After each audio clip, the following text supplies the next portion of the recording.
Well, Pakistan has been directed to immediately take corrective measures with regards to terrorism and terror havens that it allows to flourish on its soil. But as far the Indian armed forces are concerned, the first call for ceasefire came from Pakistan's side. There are also reports that Pakistan had earlier reached out to the United States seeking an end to the war. In fact, on the news hour last night, former diplomat to the UK Ambassador Yash Sinha has made a new revelation, saying that it was actually Pakistani Army Chief Asim Munir who had directly dialed the US Secretary of State seeking help and seeking immediate ceasefire with India.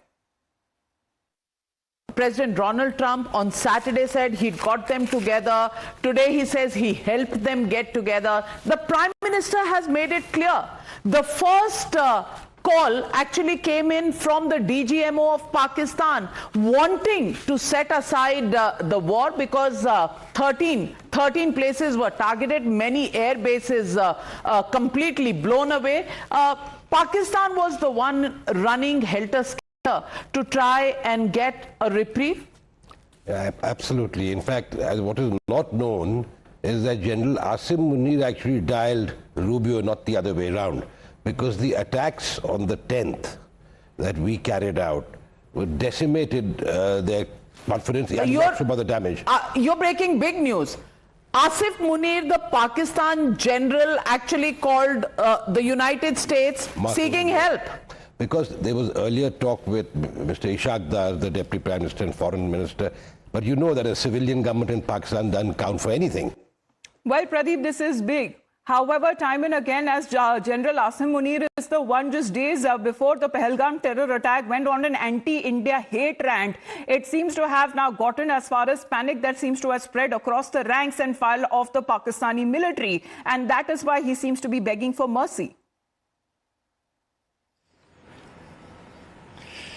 Yes, sir. Absolutely right. Somewhere it appeared that when he carried out that Pahalgam massacre with the help of the proxies, he had no idea that what kind of consequences the Pakistan will have to face. Somewhere I think at that time he was underestimating might of Indian military. But finally, when Indian military was able to hit in their heartland, in Lahore as well as in Rawalpindi and other length and breadth of Pakistan, decimating and demolishing many of their air bases, about 11 in number. And that was the time when they started shivering down the spine. And trembling Pakistan had no other option because he realized it will be really difficult because there are so many stories coming up. It is said that when Noor Khan base was hit, he had no other option but he had to hide in one of the bunkers for about 2 to 3 hours. That was the time when he said to have called Marco Rubio, the Secretary of State in the United States of America, and he asked him that they should convince India for ceasefire. It was only on May 10th, finally, at about 3:35 p.m. Indian Standard Time, DGMO from the Pakistan called the counterpart on Indian side, and he was begging for ceasefire because they were completely on knees. They knew that India this time is not going to